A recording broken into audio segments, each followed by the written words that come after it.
Som ordblind har du forskellige muligheder for at få støtte og undervisning, der skal sikre, at du kan deltage i skole- og uddannelsesaktiviteter og kan klare de krav, du møder i arbejds- eller privatliv. Som ordblind har du også mulighed for at få læse-skriveteknologi, også kaldet LST. LST er en række programfunktioner, der kan hjælpe dig, når du skal læse eller skrive.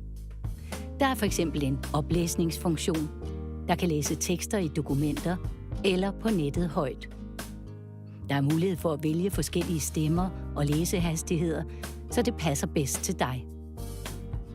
Du kan også få ordforslag, når du skal skrive, så det bliver lettere at skrive lige præcis de ord, du gerne vil. Også selvom det er lange eller vanskelige ord. Der er også forskellige muligheder for at indtale ord eller hele tekster, så du ikke i første omgang behøver at tænke over stavningen, når du skal skrive.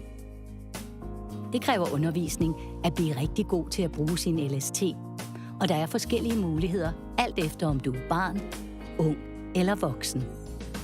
Når du går i skole og er ordblind, har du måske brug for at deltage i noget særligt tilrettelagt undervisning, måske sammen med andre ordblinde elever på skolen. Her er der tid og ro til at få grundig instruktion i, hvordan din LST virker, og hvordan du bedst kan bruge den til at løse de opgaver, du får i undervisningen. Det er også vigtigt, at du får målrettet undervisning i læse- og stavestrategier, for det kan hjælpe dig med at få endnu bedre udbytte af din LST. I klasseundervisningen kan du have brug for, at der bliver taget hensyn til de udfordringer, din ordblindhed kan give dig. En læsevejleder eller en ordblindelærer på skolen kan hjælpe dine lærere med, hvordan undervisningen kan planlægges, så du sammen med resten af klassen får de bedste muligheder for at lære og blive dygtigere.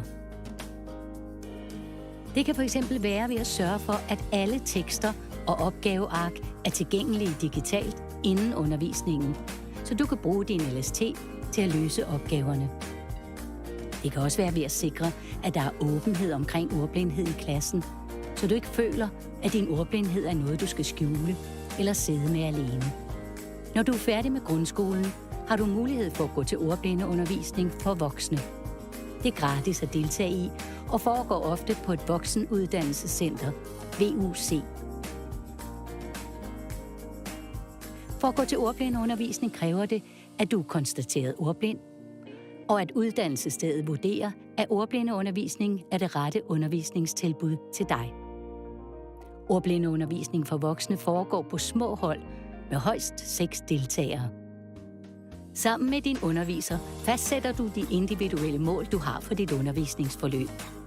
Det kan fx være at arbejde med læseforståelsesstrategier, stavemønstre eller skriveprocesser.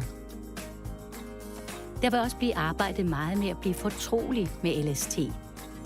Du kan kontakte dit lokale VUC for at høre nærmere om mulighederne for ordblindeundervisning.